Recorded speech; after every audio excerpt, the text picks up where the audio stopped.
What's good, everybody? What's good, everybody? It's Big Game James. I'm here in the building. What's good? We're going to talk about a big time. Well, not a big time signing. I ain't going to jump out there and say it's a big time signing like that. But we're here in the building. Let me get this music on right quick because I ain't going to be long. I ain't going to be long and all, but let me get some music in here because I like this music that bangs. There we go. I like that good music, good mellow music. All right, so I'm jumping on here real quick to talk about the signing of Xavier Rhoades. Buffalo Bills just cut him. I believe they signed somebody on their roster. Cowboys add him to the practice squad. I like this signing, and the title of this show is basically Xavier Rhoades, front office getting aggressive at the right time. And the thing that I want to talk about, reason why I like this signing is because, first of all, I know Xavier Rhoades is not the player that he used to be. I know he's not what, there's a reason why he got cut and waived off of the Buffalo Bills. He's not that guy any longer. We understand that. But this is not what this is about being the guy. This is about what can you add to the team at this point in time in this juncture. People were talking about T.Y. Hilton. Oh, he's washed up. He's this, he's that, he's this. What has he done? What has T.Y. Hilton come in and done? He's added veteran leadership. He's added stability to the offensive receiving core. He's going to bring out even the best out of T.Y. Hilton. I was just talking about this the other day with my guy George Carmi from Washington, the Washington Commanders, podcast over there. Make sure you check that out. It's a selfish plug. Go check that out.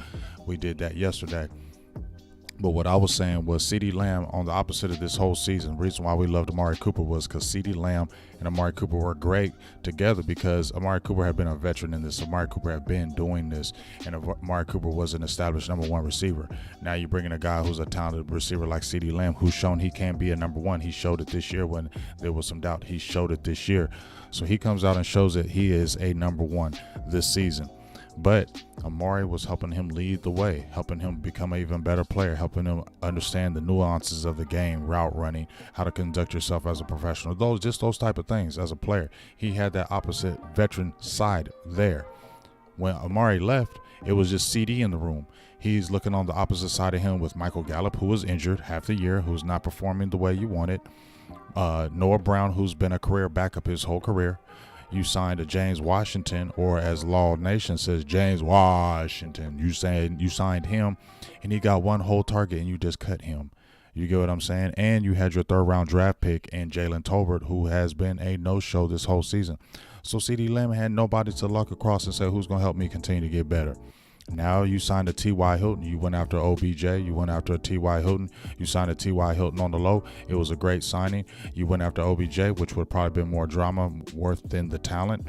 Now T.Y. Hilton has already come in, learned the playbook. He's already bringing that veteran leadership. He's already making a difference on the field, and he's going to make CeeDee Lamb better because now the pressure is not going to be CeeDee Lamb in the playoffs. Like, he's got to make all the big plays. When you got a T.Y. Hilton opposite side of him, it makes the room easier. It makes the offense easier. So that's the front office, to me, showing it's finally being aggressive. You didn't have to get a major signing, but it was a good signing. So you know what? If they want to prove this point, they're doing it this way and they win, that's fine. I never hated on how they were doing it, but I said you should add some players here and there to get you over the hump. These type of players that they're adding can get you over the hump in the short term because these are the type of players you need to kind of keep your defense and things going. Thus, I like the signing of Xavier Rhoades. I think he brings to the table like T.Y. Hilton brings to the table. On the side of veteran leadership, here we go. I just switched it over here. This is from what the Buffalo Bills side, when they signed Xavier Rhoades to the Buffalo Bills, this is what it said. This is why they liked him. Veteran leadership. You lost Anthony Brown. You lost Jordan Lewis this season, right? Jordan Lewis wasn't playing the greatest, but he was a veteran for you. You saw what the rookie came in and done. Deron Bland, he can play inside. He can play outside. He has 5 interceptions. He's a playmaker. The arrow's trending up for him. But even he's a rookie. You got Trevon Diggs. He's only really, third year? So he's still kind of young in the game, but he's the veteran of the group. We got a veteran stabber of veterans in the safety core, and Ron Curse, Malik Hooker, and Donovan Wilson. Established guys. So the Marquise Bells and the Israel Mukamus, they can slowly learn because they have something to look to, because they have a veteran leader and he's good. In the cornerback room, it wasn't really anybody. You had Kelvin Joseph, disappointment. Nashawn Wright, who hadn't played all year.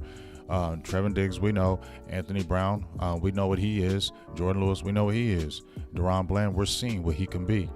Now you got two guys out in Anthony Brown and Jordan Lewis who are your veterans. So you're coming into uncharted waters, going into your last game of the season and then going into the playoffs. And if you're seriously about to make a run, I'm cool with you doing something like this. This is just from the Buffalo Bills side when they brought him over from the Indianapolis Colts, and I want you to read that. But if you really look at what they're bringing, do you really trust? You don't trust Kelvin Joseph. We saw when you added him in the game against the Jacksonville Jaguars, Trevor Lawrence. I'm not saying he's probably going to be a star in this league, but I'm sorry, it wasn't Trevor Lawrence that killed him. It was Dallas Cowboys, and Kelvin Joseph just ain't there, right? Nahshon Wright came in. I made the video of him, a step in the right direction. His play isn't a step in the right direction. He got touched up a little bit against them Titans, and let's be honest, who threw the ball? Josh Dobbs. First start ever in the NFL, and he hit him up for 7 of 10 for 105 yards. He got the interception, but that is Josh Dobbs. So if Josh Dobbs can go 7 of 10 for 105 yards, if you're going against Tom Brady or Aaron Rodgers, what do you think they're going to do to him? They're going to identify him, they're going to target him, and they're going to go after him, no matter how good he plays. And I think he's going to play good. But what if one of those guys get injured? What if Nahshon Wright gets injured and then you got to go back to Kelvin Joseph? I don't think so. And they got the Mackenzie Alexander, and those guys ain't doing it. I'd rather go with a veteran who's been in this league and who's actually played at a high level in this league. And yeah, he might not be what he once was, but he's a veteran. He knows what he's doing. Like I said, look at that. During that stretch, 126 starts, 13 interceptions, 92 passes defended, made 3 Pro Bowls. Last Pro Bowl was 2019. And we get that. And like I said, by adding Rhodes, that Bills can, I'm gonna say the Cowboys can implement a similar rotation where everybody healthy and Rhodes could rotate with some of the younger players at the position. I don't know. I think he's the buffer for Nahshon Wright, right? He's the buffer. But the whole point of this is right here, and I'm gonna go to this. This is his career numbers for Xavier Rhoades, and he's the big corner that you like. He's the 6'1", the 6'2", the 200-pound type guy, and he plays in a good zone scheme. One of the reasons why they said they liked him going over to Buffalo, because Buffalo played a heavy zone at that time. Dallas plays that cover 2, cover 3 zone. They play heavy zone. He's a zone guy, so he's not going to get exploited for his one-on-one, man-on-man matchups because they can play that heavy zone. And since he has the zone concepts, he's a smarter player. He can understand it. Whereas a Nahshon Wright, who hasn't seen this, he's been on the bench the whole year. He has been inactive all year. He's just played the last 2 games. He hasn't seen what Tom Brady and them are going to throw in the playoffs, right?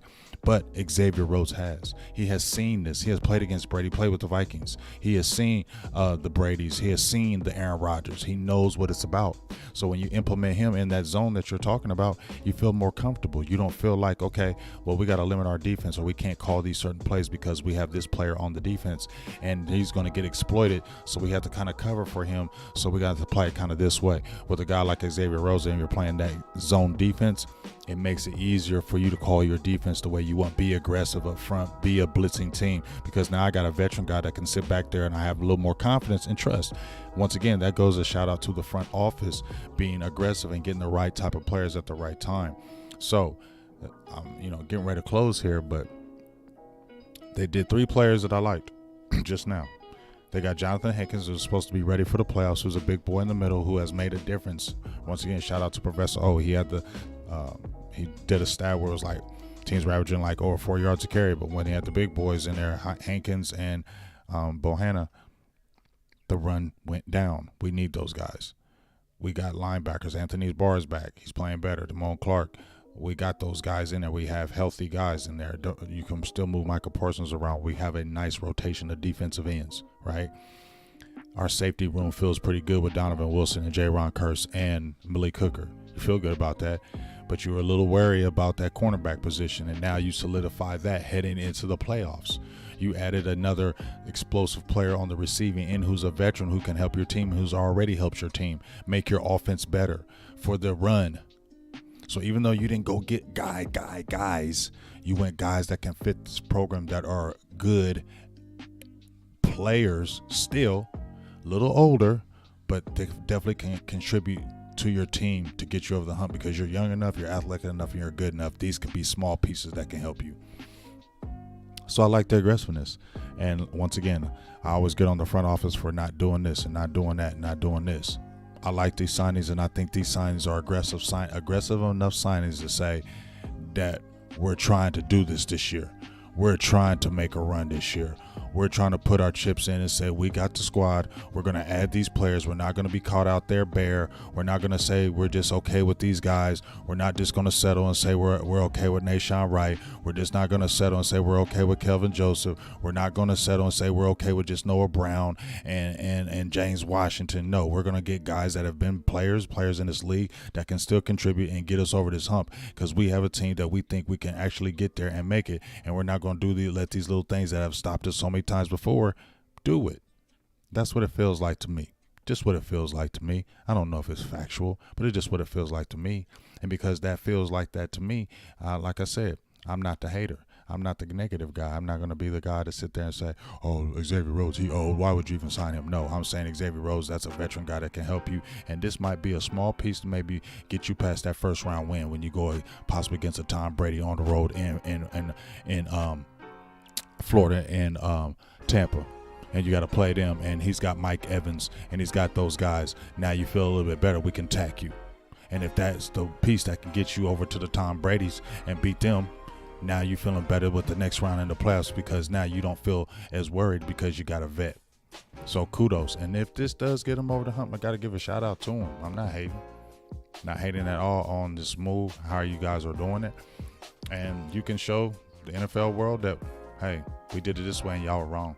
I know y'all are hell-bent on showing y'all did it y'all's way, because I know how the Joneses are. But I said this last night, and I'm going to end with this.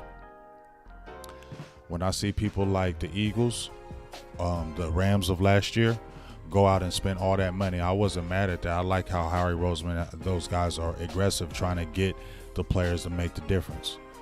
But the same team in the Dallas Cowboys have not been that aggressive in free agency like them teams, and they're still 12-5 last year. They're still 12-4, could be possibly 13-4 without making those moves that they did, and they're still double-digit winners in back-to-back playoff appearances. Now, if they win in these playoffs with a young rookie roster, signing their own, because they're like top 5, number 2, I believe, in homegrown players. I think it's like 70-something%. Stephen Jones has been hell-bent on having his own players, own draft picks, signing free agents that can just help the team. We're going to win that win. We ain't going to be in cap hell. If this ends up winning, he's going to be able to say it's his way, and it could be a model. So it's up to the Cowboys to do, because I feel like the front office is making the moves.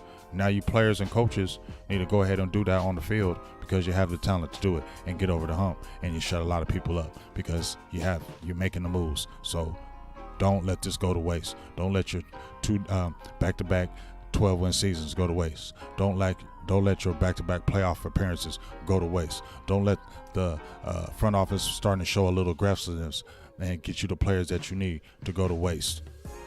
Do it now. Shut people up. It's your time.